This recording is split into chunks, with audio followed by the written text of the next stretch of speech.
Yes, ladies and gentlemen, it's a Tuesday. What in the heck are we doing on Draped in Gold? Well, it's a new day. We're trying it out. We're seeing what we can do. And so far, it seems to be working as Archangel 1974 Jinx rolling through, saying hello. Good to see you, Archangel 1974 Jinx. You are our first comment on this Tuesday. Flobo boys, you and I were chatting before we went live, and you were telling me how you're doing, but no one else heard. So let's get to it. How you feeling, pal? Life pretty much sucks. Oh, we were live. No, man, look, it's the second time we're ever on Tuesday. Remember the WrestleMania special, and we have our time slot changing all the time like AEW Collision. But for the whiles, Tuesday Night Delight sounds pretty all right by me. I'm doing okay. Yourself?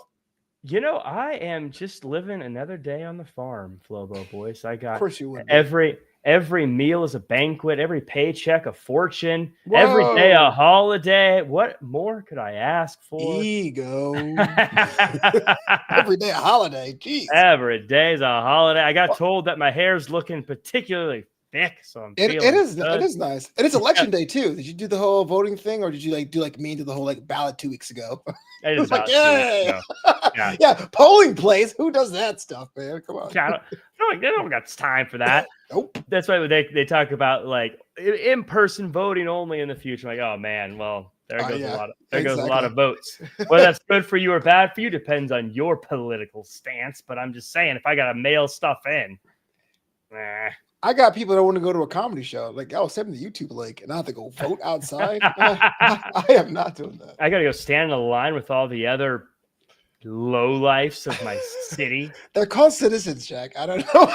Lowlifes of my city. That's awful. For those of you who are new to the show, you'll learn quickly that I hate everywhere. Yeah, that does sound like it's lowlifes of my city. Oh, man. Well, speaking of lowlifes of the city and all that good stuff, forget what I just said, and we're going to transition into some pro wrestling so we can chat about that. Hey, yeah, I love it, man. I love wrestling. What a good transition that was. It was the smoothest, man. This is why they pay the big bucks, or nothing at all, really. Right. In fact, the only way I get paid is when people give us a super chat. So if you're here with us, like, comment, share, subscribe, 5-star review, and hit us with a super chat so I can get paid to keep the product in my hair, folks. That's what we need here. Let's go back to Saturday. Oh, okay. You didn't know Saturday. You thought I was going to go to. You thought I was going to go to NXT today. I was like, "What happened Saturday?" Oh, right. Saturday night's main event in Flobo. I kind of feel like your response just now sums up how I felt about Saturday night's main event. Of course, the big news coming out of it: CM Punk is the new champ. Jade Cargill is the new champ. Let's go. Drew McIntyre is on a generationally bad run as far as shots at championships go. What the stars, man? What was your takeaway from Saturday? Well, that's the first thing. I forgot it was Saturday's main event because I was working Saturday, so I saw it Sunday, which I know it's unfair, right? You really can't judge wrestling the day after. But I'm just letting you know, I checked it out. I was spoiled by, of all things, a WWE.shop email. It was like, buy CM Punk merch today. I was like, come on. I took off all the notifications and everything else. The show itself was pretty solid.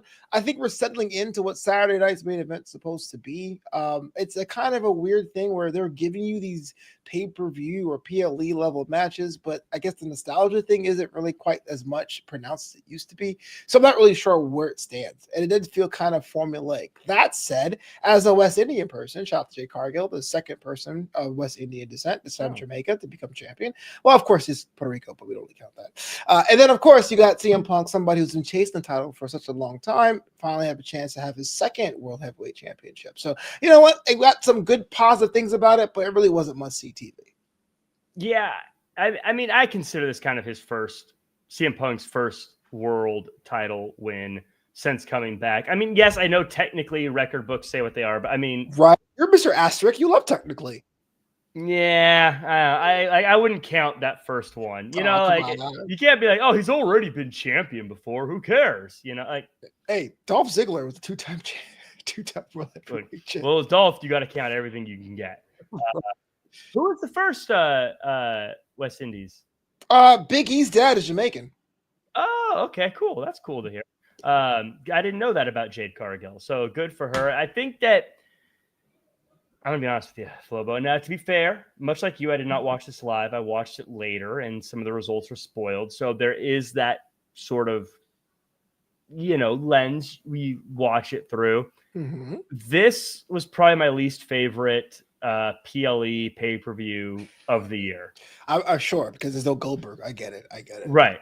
Well, if there was Goldberg, come on, baby. Exactly. I would have been out there with my little sparklers, like walking like Goldberg. Oh, really? This was actually your worst? It's like the fifth or sixth of the modern era? You're not really a fan of this one? This one, I mean, for like this year, just as a full show, I'm saying for PLE's pay-per-views this year, AEW and WWE combined, this one was probably my least favorite. I just felt like, wow. I don't know. There wasn't really any big surprise. I didn't feel surprised by anything. I didn't feel the matches for my dollar weren't like great. I wasn't like there. I think there are AEW shows that maybe weren't built up as well, but I'd be like, right. But they also had some crazy matches in there that kept me excited. So I'm sorry, I have to double down here. But worse than WrestlePalooza? I thought that was pretty bad. WrestlePalooza was pretty bad too, which I think goes on to kind of what my next point is. Okay. And what I want to talk about a little bit here is let's talk about it. I want to get this in. I don't know where to get in the show, but I guess this is the thing. I feel like wrestling right now, and Flobo, you correct me if I'm wrong. Wrestling, not WWE, but wrestling right now, it's just not very fun right now.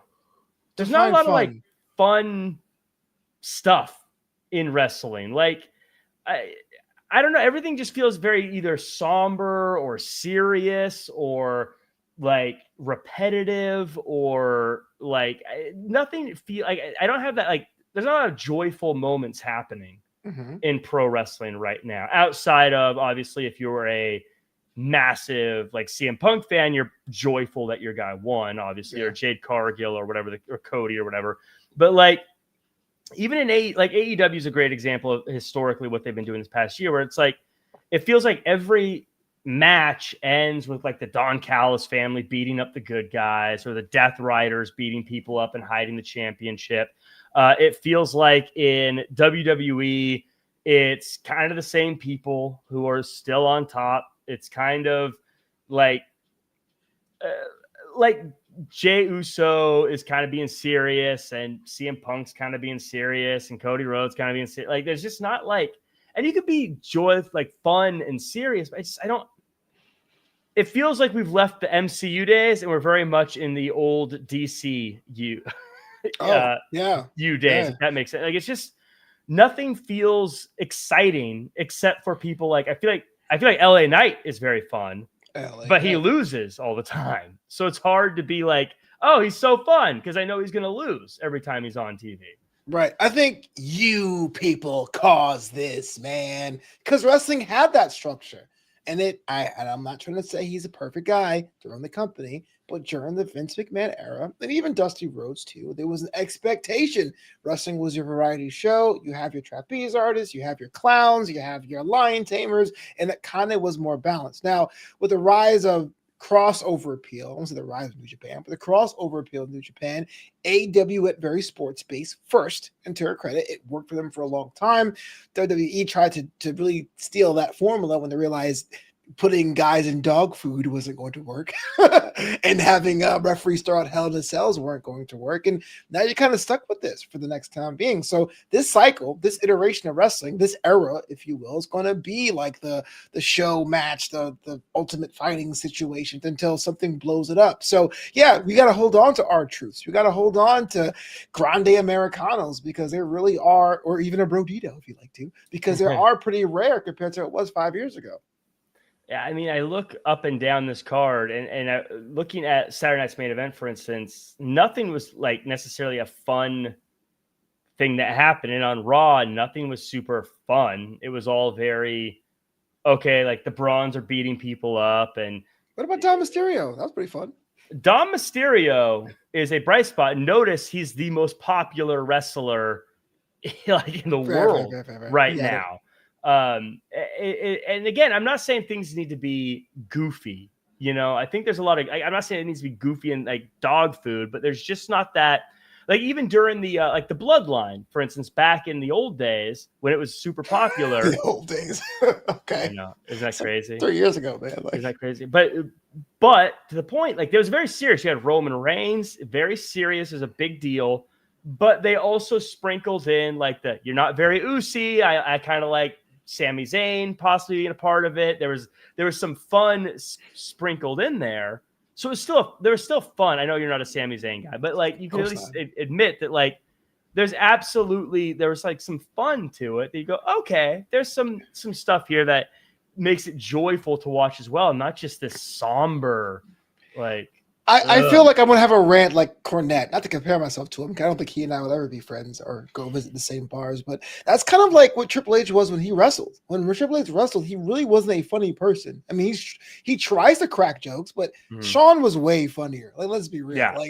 And so a lot of the humor that we do get seems, I don't want to use the word watered down because it's a different kind of flavor. A lot of humor we do get through character action, which is fine, but you're not going to get a Doink. You're not going to get a Santino Marella in this environment. So what do you do if you're wrestling right now? If someone says, Flobo, you have the book, change something right now. But I would say, hey, look, let people have their vignettes outside of the arena. Let them interact like we saw in NXT during the pandemic. I mean, the MSK stuff was stupid and silly, but I love Sol Ruka or Za Ruka because they were kind of fun working together. Or Ariana Grace was a character that really was trying to be funny and being serious. And I say this like a broken record before it takes it off of the Peacock library. NXT UK did this every week. You had characters that were serious and funny and strong and dainty, depending. And they found a way to say, okay, we're serious enough for combat, but let's have some fun backstage. NXT UK, I always said what's brilliant about it is you'd have the goofiest character, but they'd still knock your head off. I'd always say, like, Saxon Huxley was kind of ridiculous, but if you turned your back on him, he'd destroy you. Much like, I mean, he was not much different than what Gunther was, really, when it came down to beating people up. But he was silly and kind of goofy, and he was like a crazy person. So, absolutely. And I think Saxon Huxley is kind of a good example I'm talking about. Like, he wasn't goofy, but he was fun, And I don't think there's a lot of fun. Like I said, LA Knight, I think is still very fun. I just don't believe in him anymore because I don't think the WWE believes in him. Who you believe in more, LA Knight or Drew McIntyre?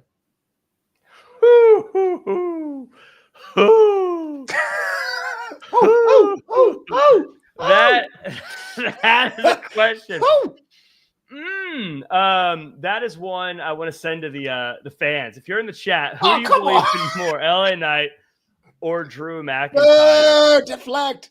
I'm gonna say LA Knight right now. Wow. I think LA Knight because I think LA Knight is still kind of hovering around that championship world.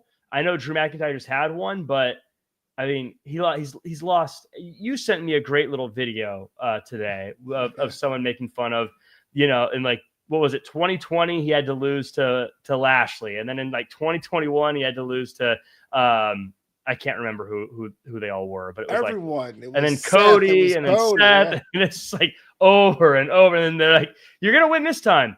But then Punk's going to cash in. It's like, oh my gosh, man. Yeah. Every single person. I don't think I love Drew. I want him to do well, but I don't bet on him.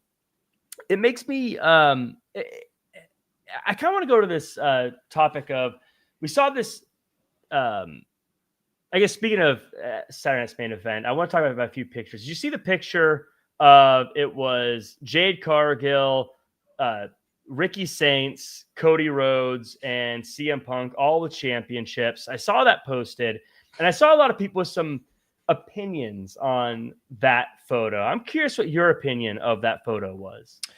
First of all, cry me a river. No, I'm just kidding. The first time I saw that, I was like, Ricky didn't even work today. Why is it the photo? I was like, oh, right. Okay, I get it. I get it's kind of like if you're into the whole tribalism thing, like, hey, these guys are all, or these people were all AEW, but they're over here. But I honestly, if they have been in the system for so long, I don't even think of them as AEW talents, maybe less so with Ricky Saints. So, like, it was kind of a cool moment for them. And I know it meant a lot for them that they are destined for greatness because even though AEW is a good promotion, you could argue there was more eyes on WWE than AEW in a given week. That's just the number. I don't think you could argue it the opposite. I don't want to get clipped out and dragged, man. It's been a rough week for my predictions, but at the same time, I don't think they're kind of be like, screw you, Tony Khan. I don't think there was any kind of undertone about that. Yeah, that's kind of, I mean, I don't know what their intentions were in the photo, but looking at it, I thought my initial takeaway is I think that all four of them are really good examples of betting on yourself and working hard. And I think that, frankly, they'd have done well in any company they went to. I see a lot of people talking about fumbling, Tony Khan fumbling them. I don't think Tony Khan had much of a choice with the most of them. I mean, obviously, certain things happen with like CM Punk that we'll never know what really happened because we weren't there. Sure. Same with Cody Rhodes, same with Jade Cargill, same with Ricky Saints. We don't know. But all of them were champions in AEW. So I don't think it's a matter of them like he just didn't use them. But I don't think, like Jade Cargill, for instance, I don't think there's anything Tony Khan could have done outside of just paying her stupid money to like forego the opportunity in WWE. You know what I mean? I don't think that was ever going to change. I'm with you 60% on that. I think, or 50%, halfway. Yeah, halfway. Yeah. I'm with you 45.9%. I think that the way it ended for Jade Cargill, yeah, she had nowhere to go. Whatever the training structure at AEW was, it wasn't helpful to her and her growth as a performer. I'm not trying to knock her because she could probably wrestle better than I can. I'm not saying that. Yeah. It's the way it's set up. But at the beginning, when she was in Gen Pop before the TBS Championship, there really was an opportunity here to really put the rocket behind her and have that work. So I could understand if you were a Jade Cargill fan /stan, be like, you fumbled. But I also am with you because I think we say fumble way too easily nowadays. I also think that, something that kind of griped me about it is for years in AEW, they would always get put down for like, hey, how come all your people are former WWE people? How come you can't make your own champion? How come you can't do your own thing? Now it's literally them saying, look, all these former AEW people are champions. Ha, ha, ha. And it's like, well, what happened to the energy that was, why don't you make your own people? Oh, yeah. So there's a little Why are you surprised that wrestling fans are hypocritical and or fickle? That's what we do. That's true. Yeah, that is very true. Do you see the Santana's boring hashtag on Twitter now? It's like, wait a minute. God, like that. People turn. Like 2 years ago, I was chasing the title. Now he gets it. And by the way, everyone said he has to win, or they would have rioted if he didn't become the champion. Now he's champion. Boo! Boo! You're so boring. Cody Rhodes too turned on him and everyone, but yeah, I think it's just good things for them. I don't know. Again, I don't know what their intentions were when they took it, but I just looking at them, it's like, yeah, these guys they're just very good. They all bet on themselves. I think that's very cool of them to be successful. What do you think of the WrestleMania Vegas photo? That got a lot of people up in arms as well. I mean, rightfully so, right? Because they had like the foot for all week, 2 weeks before. It was like, what's that supposed to be? And the reason why it ticked me off is not the fact that it was a tease, but it was like, we know WrestleMania is in Vegas. We know it goes on sale every November. Why even tease all weekend? Just drop the commercial. What were you trying to do? And so, yes, we were overzealous. I was thinking Austin Theory's coming back, y'all. I was like, that's not Obafemi's foot, like watching the video. So I feel kind of stupid, but at the same time, it was like, this was an extra step that didn't need to be teased. Like, it's like a foregone conclusion. Yeah, a lot of people were upset that there wasn't, like Rhea Ripley or a certain representation wasn't on there as well, which all makes sense to me. What bugged me about it, what bugs me about the image is, and the people used is, I talk about things feeling like they're taking forever and change not happening. This basically feels like a poster you could have used last year for the most part.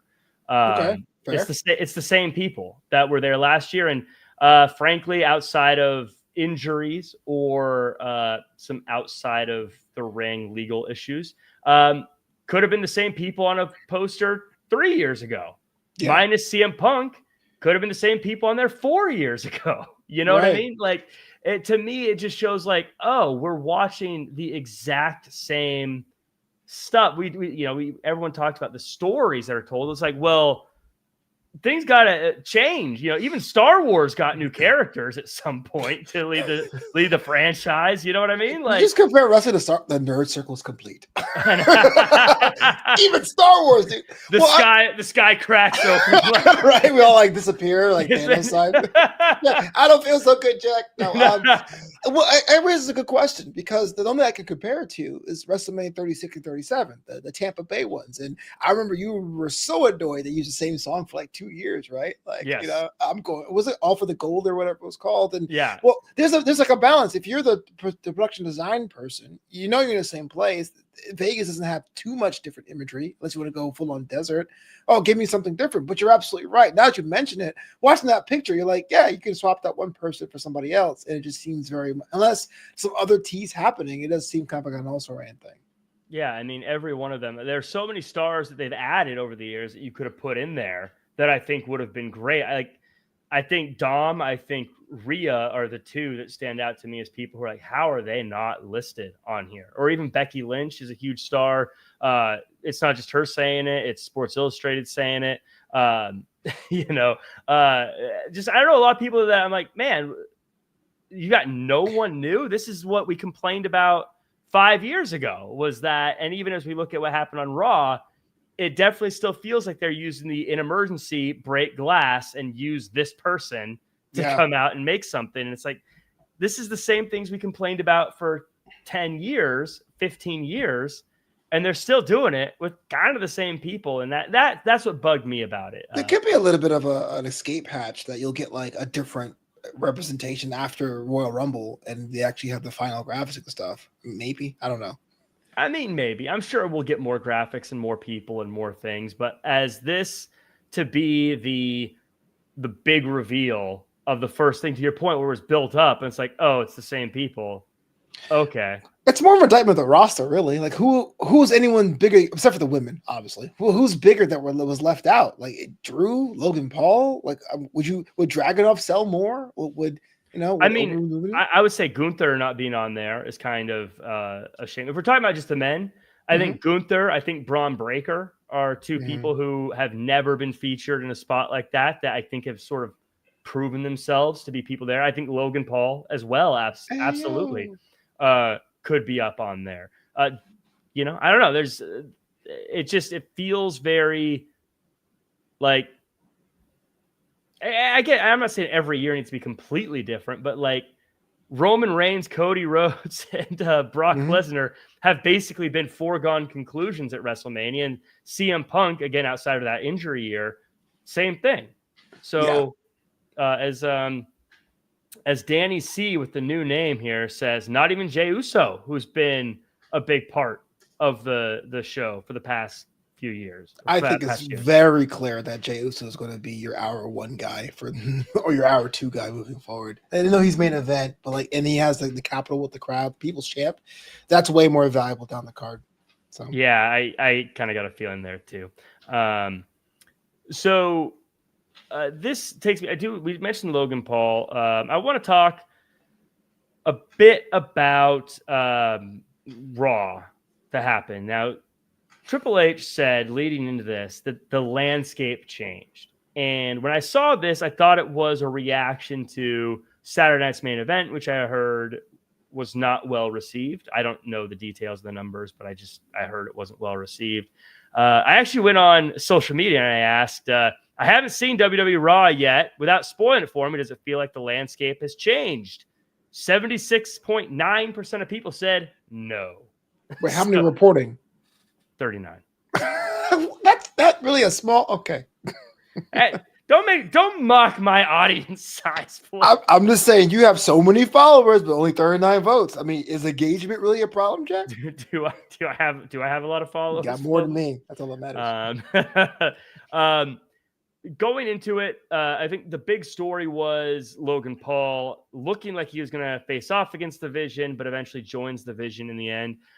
I have strong feelings about this situation, Flobo. So I want to know your thoughts before I dive in. Talk about wrestling and instead of wrestling not being fun. I think this is something that is becoming an epidemic across all promotions right now. And I don't care if you're watching the Death Riders, Callis Family, Dark State, The Vision, White Six. There's too many factions with no display of what they want. So, okay, Logan Paul joins the Vision. Okay, but since I never understood why Seth was in the Vision, it's like we're just hot swapping somebody else. So I don't even know if I should even boo. I guess I will boo because Logan Paul has a punchable face, and they're telling me to boo. But I don't know what the Vision wants. Is it Paul Heyman trying to collect a super team? Is it Seth Rollins trying to get the respect he deserves? Because his character didn't change either. So again, I'm harping on the Vision because that's the change that happened. But that's the one thing that bores me with wrestling because 4 or 5 guys come out and I go, okay, guess you guys want to fight now, Yes, and I agree completely. And I also agree it's across the board for everywhere because every single brand, every single show has too many people in a group. And when you do that, it makes them blend in. It doesn't make them stand out. Right. Logan Paul is clearly better off as a bad guy. I'm not going to argue that. But I was infinitely more interested in Logan Paul versus the Vision than Logan Paul in the Vision. Interesting. As Logan Paul being a fan favorite, or just in general? Just in general, because to me that was different. That's landscape changing. Okay, Braun Breaker versus Logan Paul, that could be very interesting. Logan Paul versus Bronson Reed, that could be very interesting. To me, Logan Paul joining the Vision doesn't work on multiple levels because one, if I'm Braun Breaker and I've been gassed up that I'm the next guy to be the champion, why in the hell am I helping the guy that just jumped the line to get a world title shot? That makes no sense to me whatsoever. I guess from they need a new leader standpoint. Braun Breaker's the new leader. That's the way how everyone was looking at it. It feels like you just told me that, Braun Breaker's not the guy anymore. Logan Paul is. Also, this is one of my biggest pet peeves in wrestling. It hasn't happened in a while, but whenever it happens, Flobo, it makes me upset. It really is it really grinds my gears. Wow. I can feel the heat. When I say grinds my gears, you know that I am juiced up. And ladies and gentlemen, when he says Krabby Jack, look out. When I'm Krabby Jack, there's a problem. We've got problems. I'm a nice guy, but when I get crabby, you gotta look out. Let's twist again. That is a God, no one understands. Oh man, flex. Okay, flex. So it drives me nuts when someone pretends like they're against a group only to join a group, but that group actually physically assaults that person earlier. The Vision literally attacked Logan Paul. Right. They attacked him. They hit him with a tsunami. To the point that we believed that he was going to a local medical facility. Oh, wow. Yeah. So for him to actually, I was working with you guys. What are you talking about? They beat the crap out of you an hour ago. But that doesn't make sense. Now, if it was one of those things where they were like, we're going to get you, and he ran away and didn't get hit, I'd be like, they faked it. Yeah. But they really hit him. Like at what point? Have you never seen those 80 movies where they're like, make it look real, and they beat them up, and it's like a thing, going on the cover? No one does that in real life. Come on. You always run away from conflict. I don't know. he got hit with a move that we have been told to believe will put Roman Reigns on the shelf for months. True. He got hit with a move that took out Braun Strowman, that took out Roman Reigns, that took out all these people. It's like the most devastating move. And they hit him with it just to be like, we're on the same team. It was fake.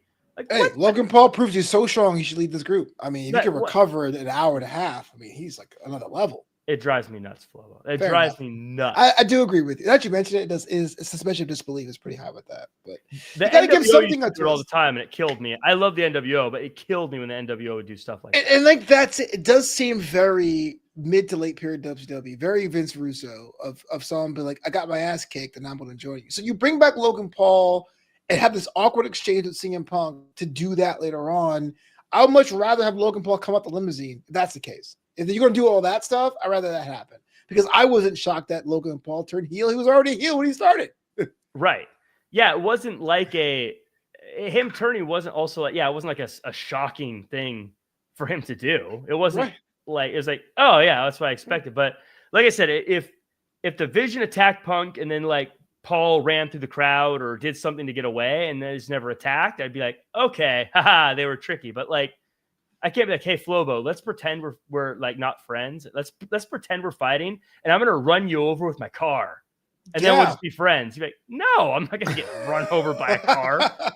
No, friend would say yes. This way, you won't get beat up by a CM Punk. I'm gonna run you over with my car, and that way you don't have to get hit by CM Punk. You'll be like, I just get hit by CM Punk. I guess I have my problems with it, but yeah, now that you mention it, it is one of the most dumbest thing I've ever seen. And it's Logan Paul. He was on the bench for like a month. Like why even go through all that work? Yeah, it just that just not my thing. Not happy about that. But whatever. It's fine. We're there. Again, it ends with a not very fun ending to me too. Because again, it's a Raw that ends with the Vision beating a bunch of people up and standing tall. It's like, okay, well, this isn't. I'm not excited about seeing what happens next. I'm like, okay, well, yeah, I don't know what they want, and I always kind of wish that Jey Uso did something, but you put him creatively in a corner now, where he has to be the guy who gets beat up because to support these guys, because there's no one else on top of the roster you can beat up. Where it's like, oh my gosh, you know what I mean? Well, again, it's they keep doing the whole. Him and Jimmy are doing the whole like, oh man, can I trust you? I don't know if I can trust you. I'm trying to be like Roman. Quit thinking about Roman. Be your own guy. We've been doing this for 4 years. Like I'm over it. Like you're like, over the bloodline. I'm over the bloodline, Flobo. This is very. Speaking of NWO, it's starting to feel very Bret Hart, Jeff Jarrett NWO. Where I'm like, okay, guys, this has ran its course. We're done. We gotta. Move on from this. It's with done. all due respect to all parties involved. How would you rank MFT? Is that well? Okay, MFT is a little different because there's no direction, but at least you're like, well, at least they go to the same cookout. You know what I mean? But like when you're listing NWO stars, like at the top, and like how far did you go down to hit Jarrett? Like 8, 10, 15? See, that's the thing. I feel like most people don't even consider the Jarrett run as a real. Yeah. As the NWO 2000, I don't think they really count. I feel like they count that as a spinoff. I kind of do. Fair enough. The same way I don't think of Sting as an NWO member because he's part of a spinoff. Oh come on, that was. I think the first spinoff gets counted. It's the biggest one. I hated the Wolfpack, but that entrance theme was a banger. Oh, because it was dope. Don't turn your back with the Wolfpack. My mind up in a body bag. It's so crazy. I love it, man. You heard it here first. Jeff Jarrett joining the bloodline. I just love that. Solo, I love you, slap ass.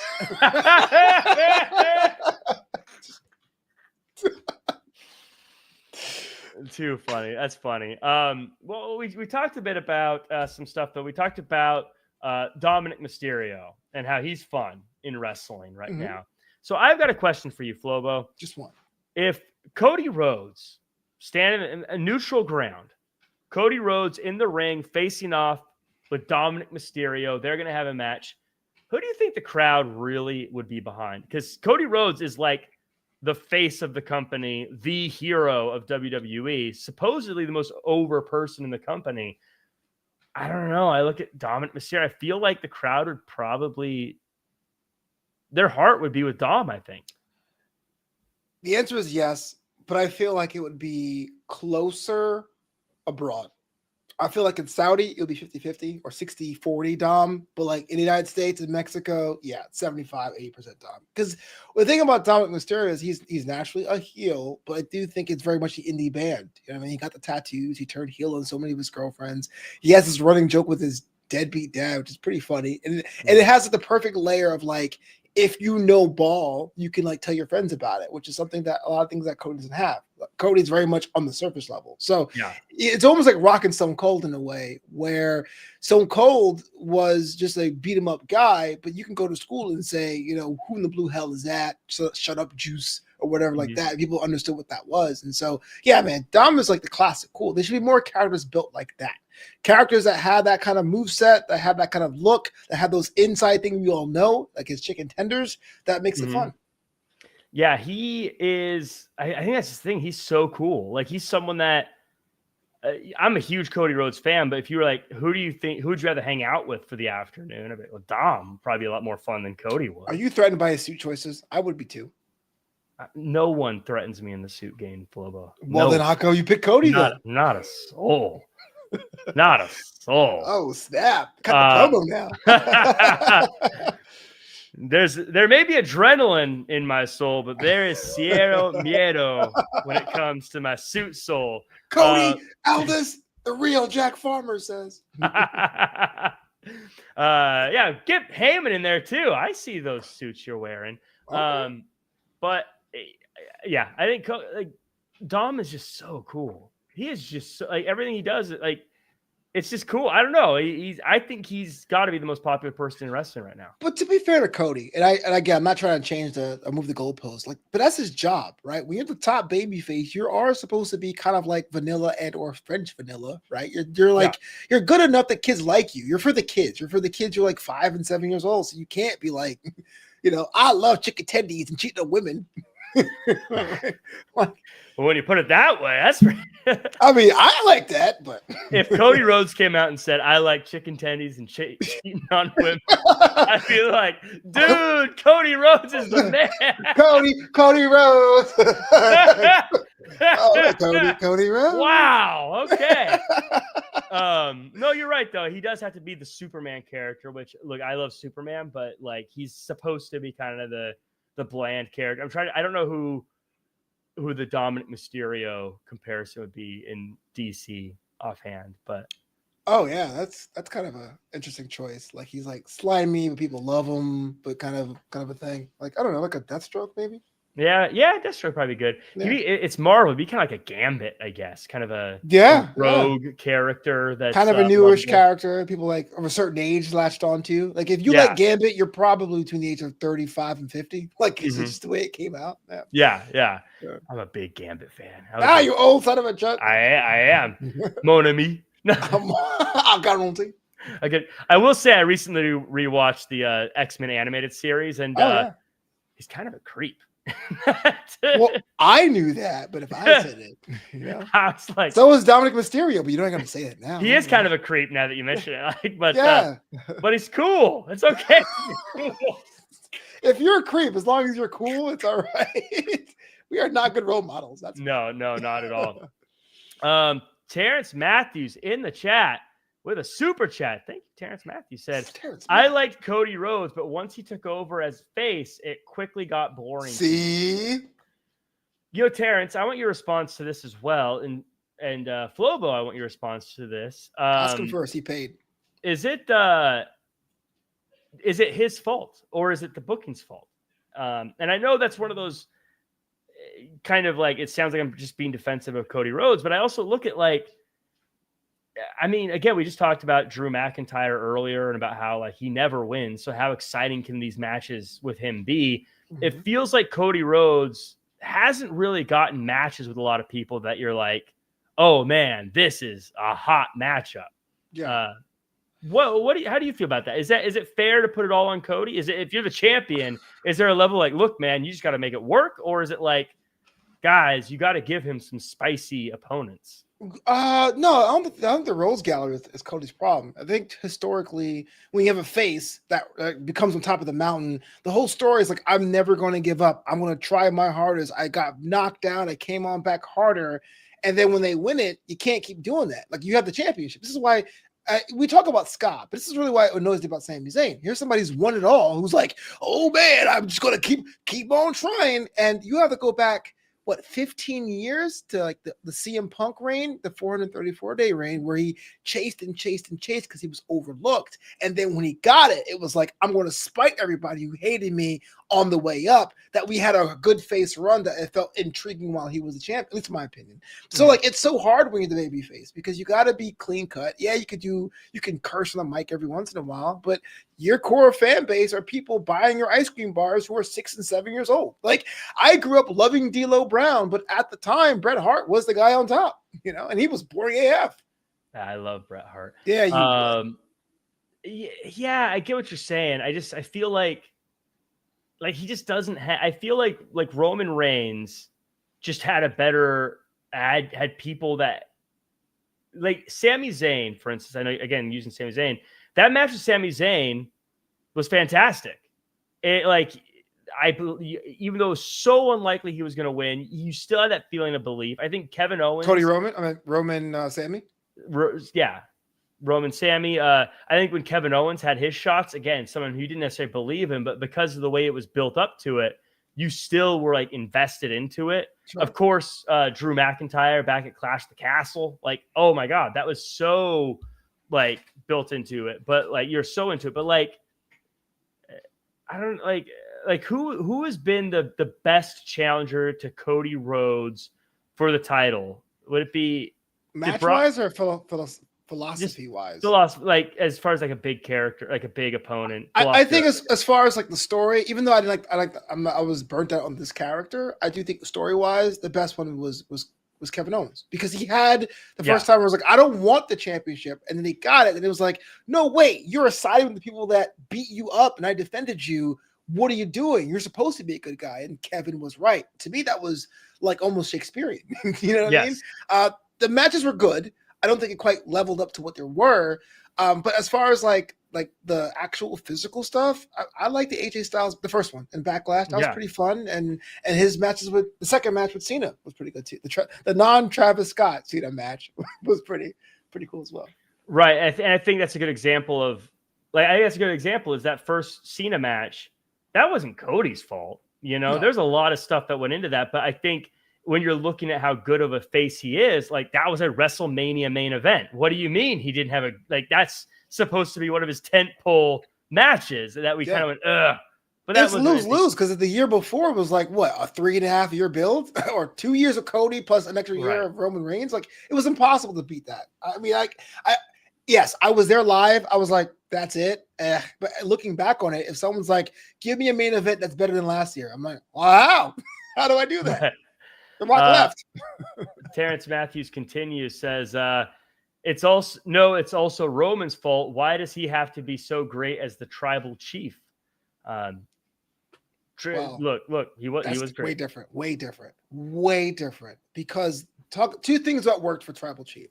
One, Roman was a heel that manipulated his cousins week in and week out. I was saying, you're not good enough, but I need you. I need not. And there was always that. And two, it was a slow burn.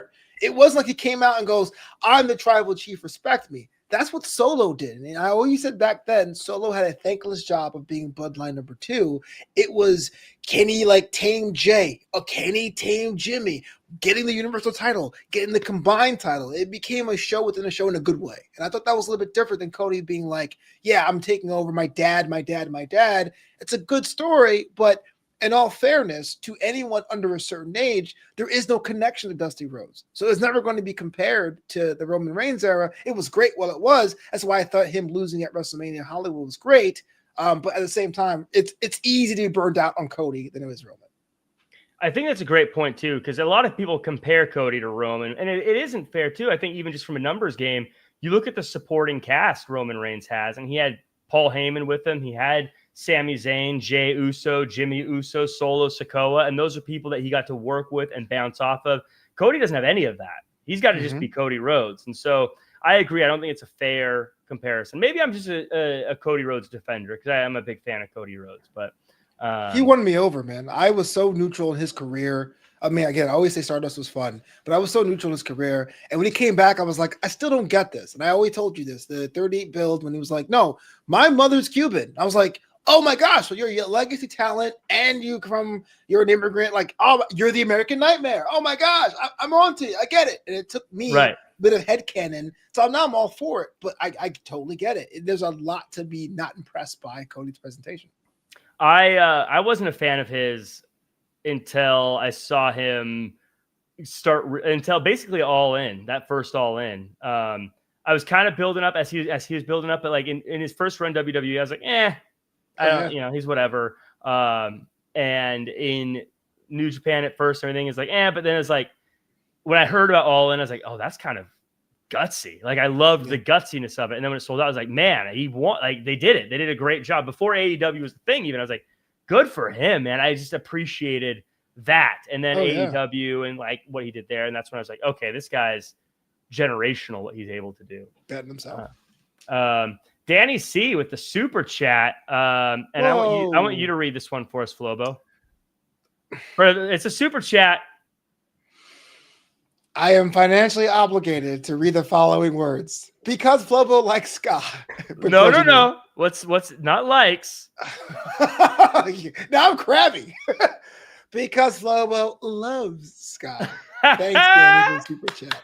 Jerk. Yay! That makes me so happy. I'm crabby. That makes me so happy. I'll be my trailer. Flobo's gonna send me a nasty text later about having to say that out loud. Let's talk about John Cena and the tournament to declare a final contender. The only names that came up, and correct me if I'm wrong, we got Rusev versus Priest happening. We got Sheamus versus Shinsuke and Nakamura. What are your thoughts on the John Cena tournament to declare a final opponent? Well, when I first heard it, I was like, a tournament? Oh, but then all weekend I go, this makes sense. This is like the best way to get out of this because Cena is not going to extend his contract. He doesn't have more dates. If they pick someone at random, you're going to say, well, what about whatever? Now WWE can hedge their bets, showcase anyone they want to, and that person earns a right. As a fan, though, as a huge mark for the guy, I would have picked Sheamus anyway. I know I said Javon Evans on the show about 3 weeks ago. I think as a wrestling fan, like this was because I remember that's the first time I realized that Cena made a guy instantly. It was that TLC match when Sheamus won the championship. So yeah, I'm all for it. I had to be sold over the weekend. I think it's the best thing for him. I think if they pick the right people, there's some people that are not even working here that's going to be in the tournament. Fingers crossed for Nick Nemeth. I think that would be kind of a cool person to have in that mix as well. But this could really be something really fun. And even though we're all tournament burned out, especially with the Saudi King of the Ring tournaments and all that, this could be actually one that we remember from years to come. So you're saying after John Cena made Sheamus, John Cena needs to do it again and put whoa. One last time. Hey, if Goldberg can't win, neither can Cena. I will say, what if the theory was that Cena was going to beat Dominic Mysterio at some point and potentially become win the Intercontinental Championship. What if Cena won the Intercontinental Championship and then both retired and lost the Intercontinental Championship to Sheamus, making Sheamus the one to beat Cena and finally become the Grand Slam champion? If you can pull that off in 3 appearances, I will give Triple H Booker of the Year. That's a lot of ifs. I wish that happened, really, because Sheamus needs that title. It would make me tear up, honestly. Because it would make me tear up, it wouldn't happen.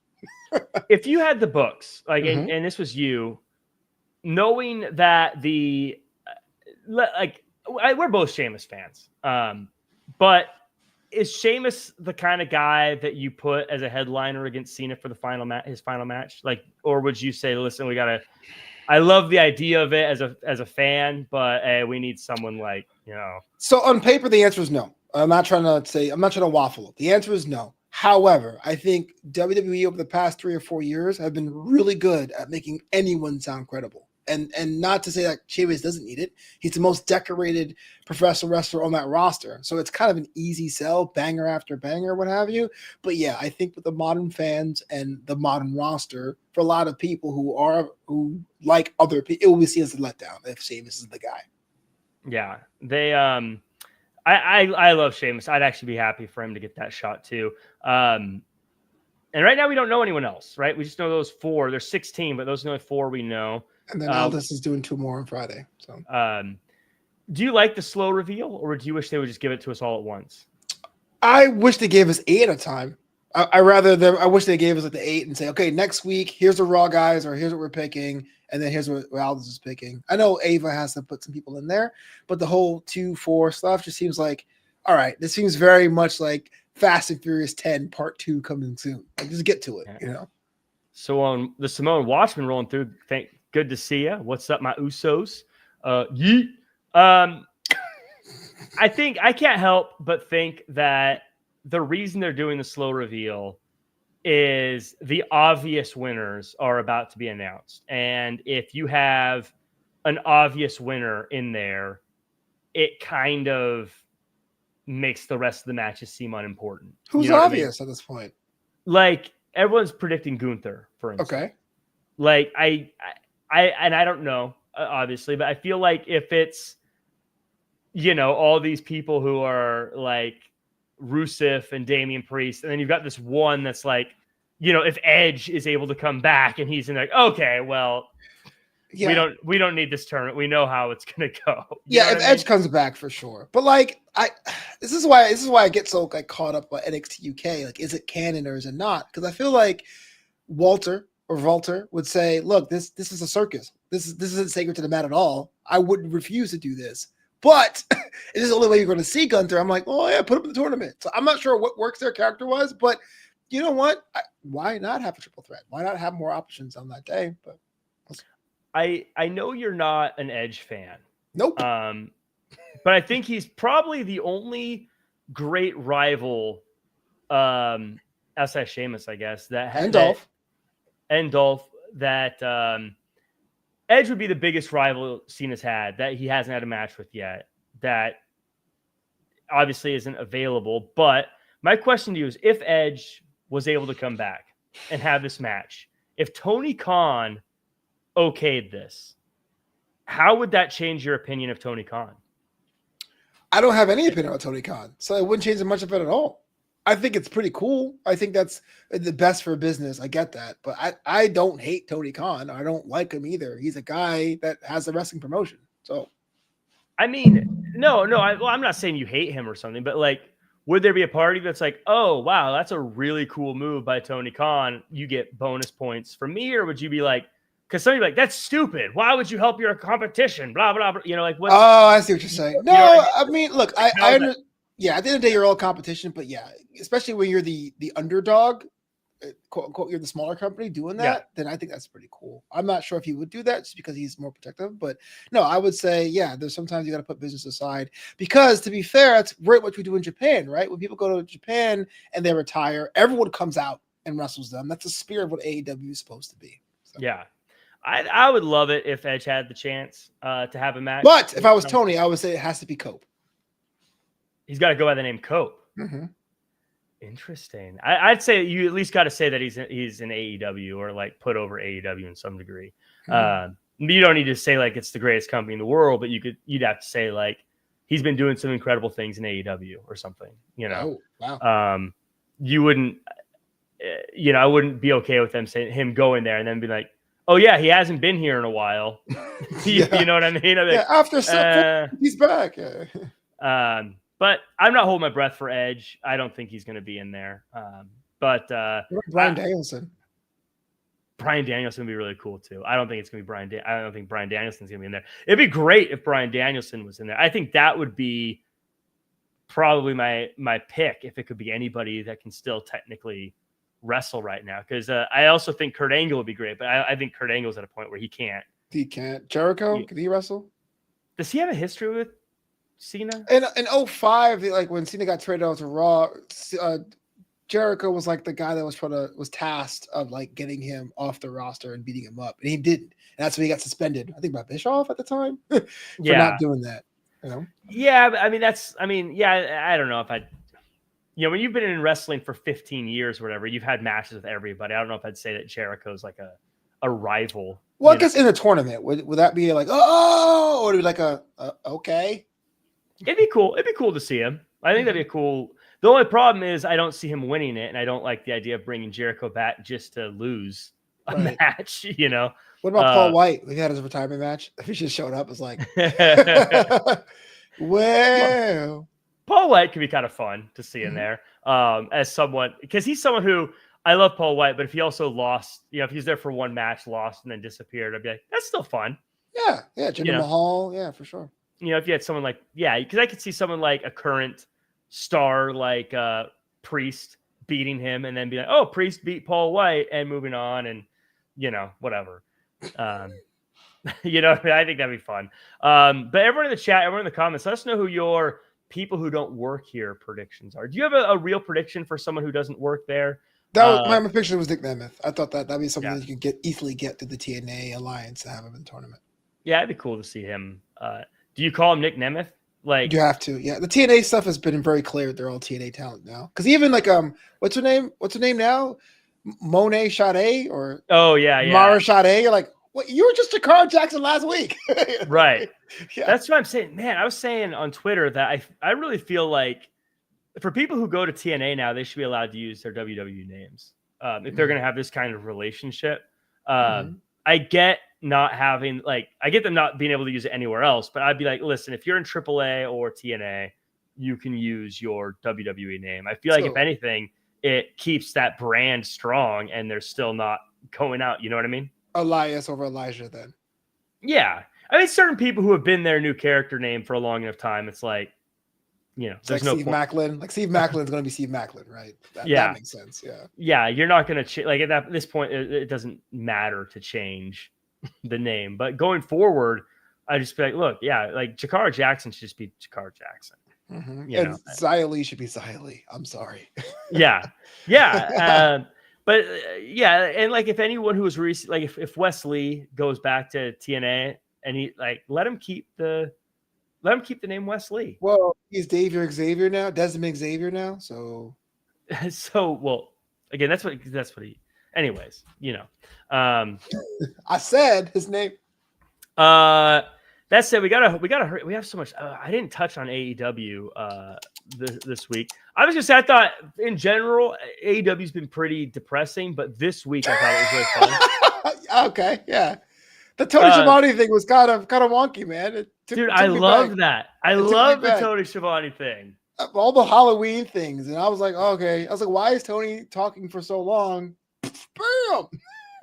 You know what's crazy is I saw the clip before I watched Dynamite. I wasn't able to watch Dynamite live, which is why I wasn't on the show last week.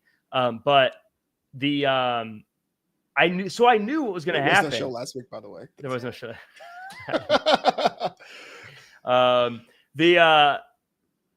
So I was able to watch, but I knew what was going to happen, and I was watching for it. So I knew. I was watching. I was like, "Oh my god!" I still could hardly tell that this is Adam Page. He nailed it. He was lip syncing perfectly. There was one mistake that was made though. If you go back and rewatch it, Tony Schiavone says one thing on commentary in the middle of the whole thing. Oh, yeah. And so you hear the voice, because the house mic and the commentary mic sounds very different too. Sure. So there's one little thing where they're like, he said something like, "They're gonna grab a drink." It was like, oh, didn't but I no way I would have noticed that had I not known in advance. I'm not pretending I would have noticed. Yeah, audio issues at AEW, you're like, whatever. Yeah. It's like, okay. Yeah. What else? They're gonna shoot off pyro at the beginning of the show.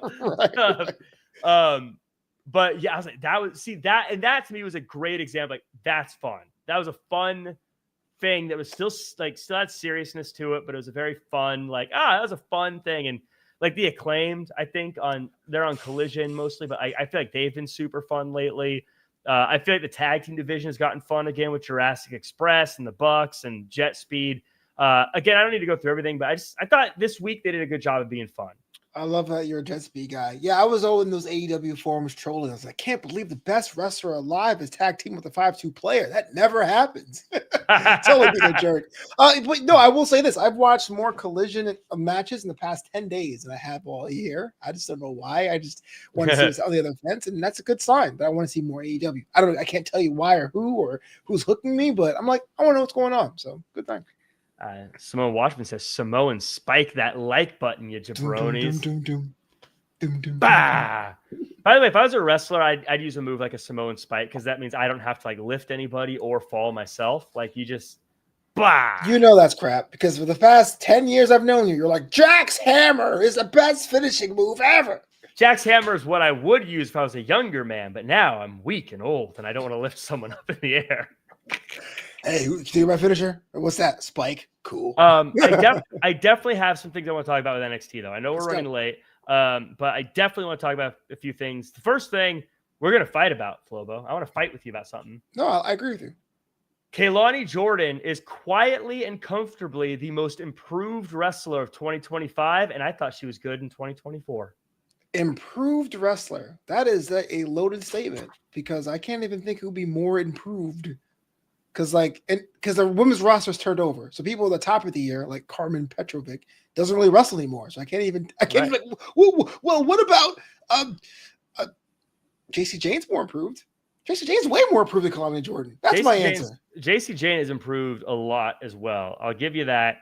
But I'm listening to Kehlani Jordan's promo today, and she is so good at both being a good guy and a bad guy and bouncing around whatever she needs to do and still making it work. And to me, I'm like, man, that is someone who's going to have a long career that can do whatever you need to do. I think she's gone beyond like this year. She went from being like, you are a NXT prospect to like, okay, main roster, you're ready. Yeah, and it's kind of impressive to do it in a year with no breakout tournament. I am hesitant. I see the trending upward. I'm not going to say I don't see it at all. She's way better than she was year over year. If I had to put my stock on it, I'll probably hold. I'll probably not buy stock in Kehlani Jordan. I worry about the impending bottleneck, especially the women's division, to be called up and to be stars. Again, I felt like she's very similar to the trajectory of Kiana James was a year ago, and it broke my heart. Kiana James came out to SmackDown a week and a half ago to absolute silence, and it was only the sound of my voice going, beer, beer. I realized no one knows who she is or cares about who she is, and she's been an advocate, quote unquote, for the U.S. champion for so long. So again, back to Kehlani. I like her. She's on the way up. Not knocking it. I'm not putting stock in it. Yeah, Kiana James, not her fault either. She's never on TV, or whatever. But also, I challenge you to ever find a wrestler with wider pants than Kehlani Jordan tonight. Not going to happen. I don't even try. I hate white clothes. Challenge you. When someone challenges you, just deny it because it's always a bad deal. One chip, lots of drinks. Just say no. Just going to church. No, just say no. The CEO of Jinko Jeans was like, those are too wide. What are we doing? I couldn't imagine. Is that 2 parachute pant flaps? Who's Blake Monroe's better half? Oh. Because she said she got a call to do an interview with her better half. Any predictions who that could be? I at first thought it was Tyler Breeze because he was also gorgeous, but I also feel like it should be somebody younger as well. So I'm not really sure. I don't have an official answer, but when she said that on screen, I was like, has to be Tyler Breeze. That's a really good guess. I don't know if their characters mesh that well, though. Mm-hmm. I mean, I get what you're saying. They're similar, but then it also makes me think they would just be so full of themselves they would hate the other person for taking the spotlight. Okay. You know what I mean? Yeah, it works. Chelsea Green. So maybe, yeah. So Thea Hale joins Joe Hendry. I'm glad Thea Hale is back on TV. I think we've been big fans of hers for years now. I got a gripe with this situation, though. She's not Canadian? No, my gripe is that Joe Hendry says, well, I wasn't going to tell you who it was until the day of the match, but whatever, since we're here. And he says her name and she jumps out of the cake. Like, what was she supposed to do in the cake if he wasn't going to say who was his partner? Hey, she would have wheeled it back and say, sorry, kid. She was just going to. Yeah.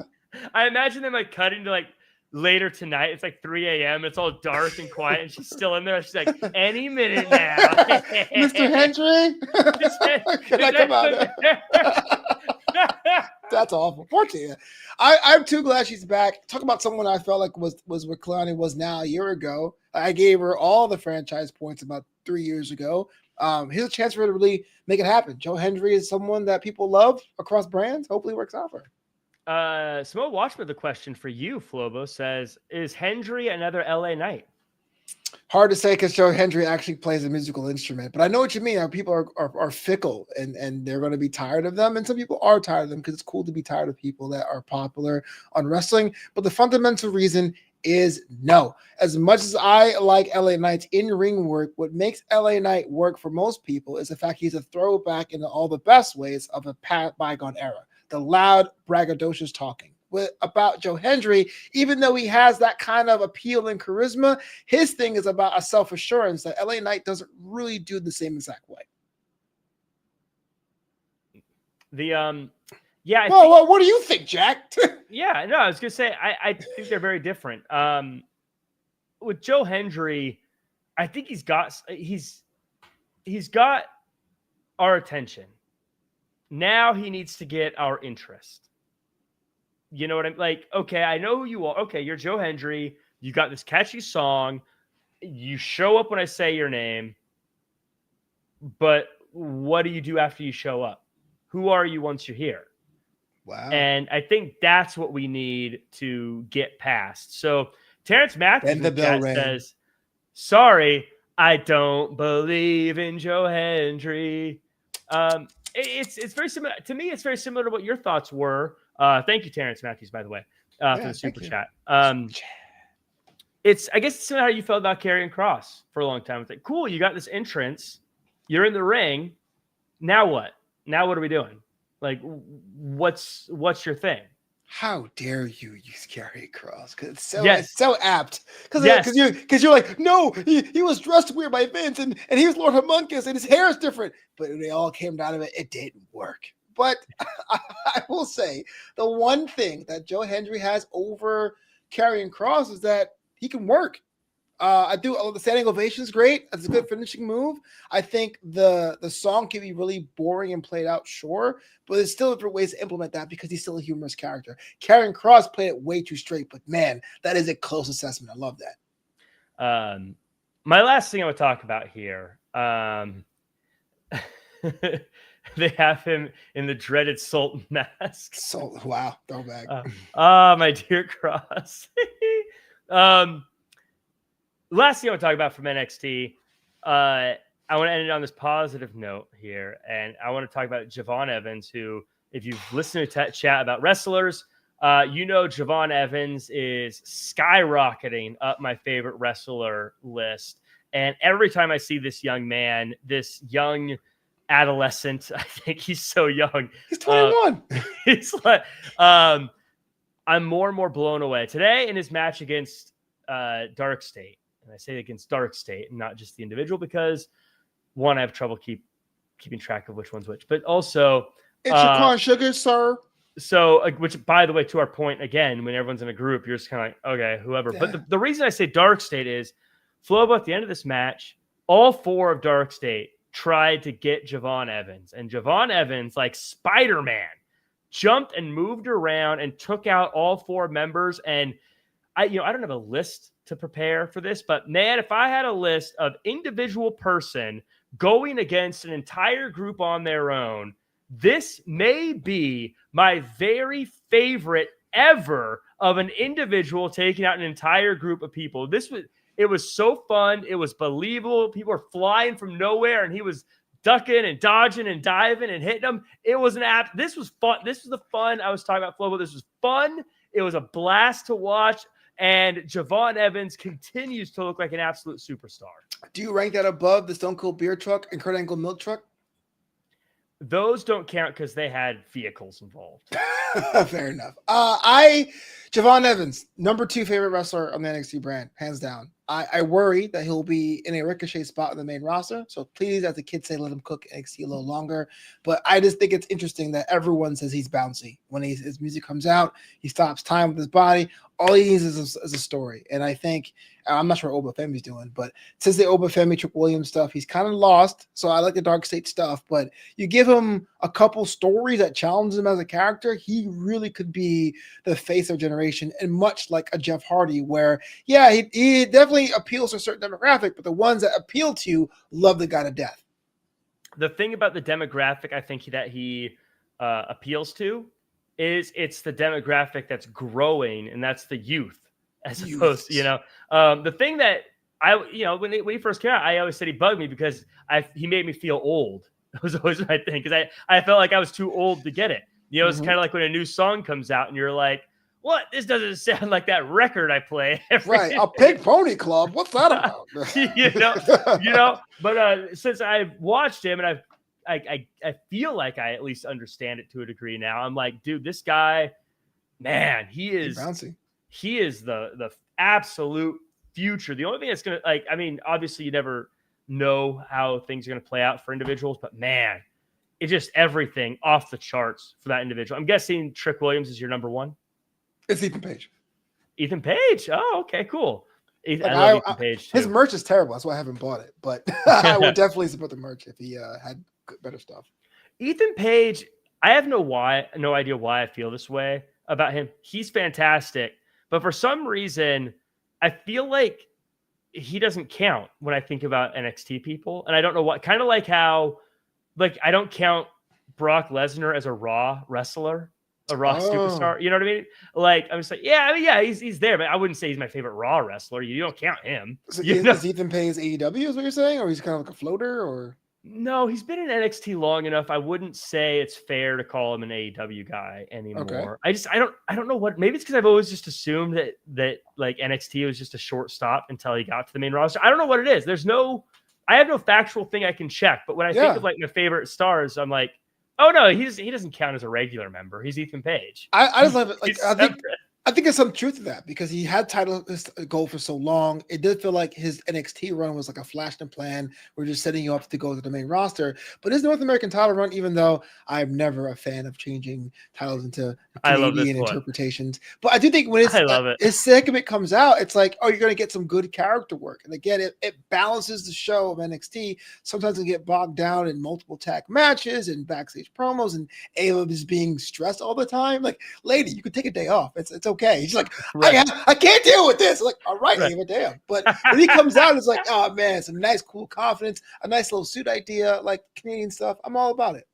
Yeah, Ava, the show's a mess when you're there. Just take time off. It's not going to get worse. It's breathe, lady. It's it's only Tuesday. You're a wrestling GM. There's going to be chaos whether you're there or not. So just take the day off. Can I get a title match? Oh God, jeez. People are being murdered in your parking lot when you're there.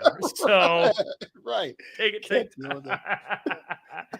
I do feel like she got a little harsh criticism from Brian Alvarez this week, but Ava? Yeah. Listen, man, it's a hard job to be a wrestling GM where the mechanics of wrestling is that you can make matches on your own. Right? Yeah, You're supposed to be an authority figure, but the commentary literally say it's been official. Matches tonight. So it's a hard thing to do. And Ava, my problem with her was that when she first started, she was in a cult the week before. It was like, is this a story? Where's Shawn Michaels? Is he dead? Yeah. But since then, she's been at it for 2 years now. I mean, she's fine. That's why I say it's a little unfair. I feel like it's a job that you don't really get a lot of flexibility in. It's not like. It's kind of like being the backstage interviewer, right? You're told to say how you feel. And it's like, how can we always ask how you feel? That's what I was told. It's what do you want me to do? No, backstage interviews are the worst. I mean, this guy, Jack Farmer, oh my God. Why did he get booked?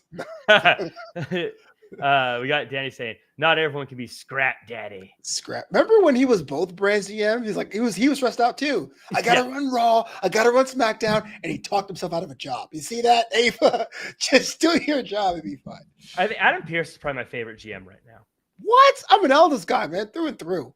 Nah, I like Pearce because I like when he gets frustrated and he's done with it. Maybe because I relate to that because You know me. I'm typically very nice, easy to work with in most cases. But then when I get frustrated about something, I take the glasses off like Adam Pearce. And I'm You like him because he looks like a middle manager. That is official. I can't believe this. This is blasphemy. Yeah. Again, I think you're jealous of Nick Aldis' suits. Just say it. Not jealous of the suits. You want a GM that can beat people up that chooses not to. That to me is cool.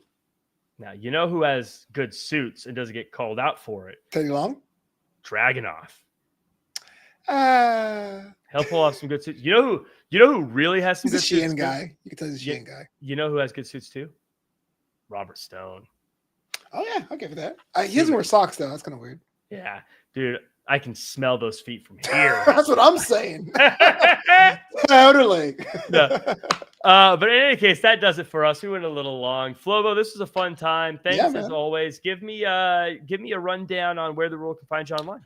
Oh man, this Friday, I think, I'm not sure yet, going to be on the Riverside TV channel on YouTube, be on the sideline reporter for Riverside High School football. But I got a blog. It's called Just a Sandwich. I talk about sports and comedy, all that jazz. New article is up today and drapedandgold.com if you want to check back all the back catalog, past episodes of this show before you give us 5 stars on your favorite podcasting platform. Why is it just the sandwich if you talk about everything but the sandwich?